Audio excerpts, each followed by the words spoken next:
Hello friends, Jananayagan படத்துலேருந்து பார்த்தீங்கன்னா இப்போ ஒரு வேற லெவல் அப்டேட் ஒன்று கிடைச்சிருக்கு. ஸோ அதை பற்றி தான் இந்த ஒரு வீடியோவில் நம்ம பார்க்க போகிறோம். அதுக்கு முன்னாடி நம்ம சேனலை இன்னும் சப்ஸ்கிரைப் பண்ணலாம், சப்ஸ்கிரைப் பண்ணிக்கிங்க. வாங்க வீடியோக்குள்ள போகலாம். யஷ்வந்த் அவர்களோட டைரக்ஷன்ல கேவிஎன் ப்ரொடக்ஷன் தயாரிப்புல மிக பிரம்மாண்டமா உருவாகிட்டு வர படம் தான் ஜனநாயகன். இந்த படம் பார்த்தீங்கன்னா அடுத்த வருடம் பொங்கலுக்கு ரிலீஸ் ஆக போகுது அப்படின்னு படக்குழு அபிஷியலாவே அனௌன்ஸ்மெண்ட் பண்ணிட்டாங்க. இந்த நிலையில இந்த படத்தோட வியாபாரங்கள்லாம் பார்த்தீங்கன்னா ஒரு பக்கம் பிஸியா நடந்துட்டு வருது.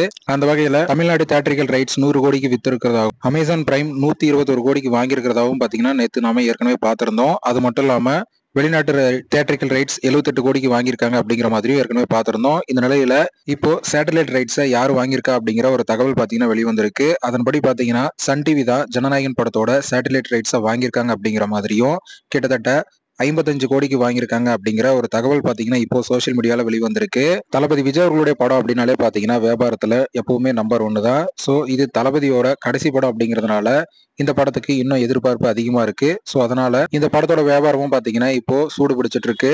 இன்னும் படங்கள் ரிலீஸ் ஆகி என்னென்ன சாதனைகள் படைக்குது அப்படிங்கிறத வெயிட் பண்ணி பார்க்கலாம். ஓகே ஃப்ரெண்ட்ஸ், இந்த ஒரு தகவல் பத்தி உங்களோட கருத்து என்ன அப்படிங்கிறத கமெண்ட்ல சொல்லுங்க. இந்த வீடியோ பிடிச்சிருந்தா லைக் பண்ணுங்க, ஷேர் பண்ணுங்க. இது போன்ற தளபதி பத்தின அப்டேட்களை தெரிந்து கொள்ள நம்ம சேனலை சப்ஸ்கிரைப் பண்ணி சப்போர்ட் பண்ணுங்க. அடுத்த ஒரு வீடியோவில் பார்க்கலாம்.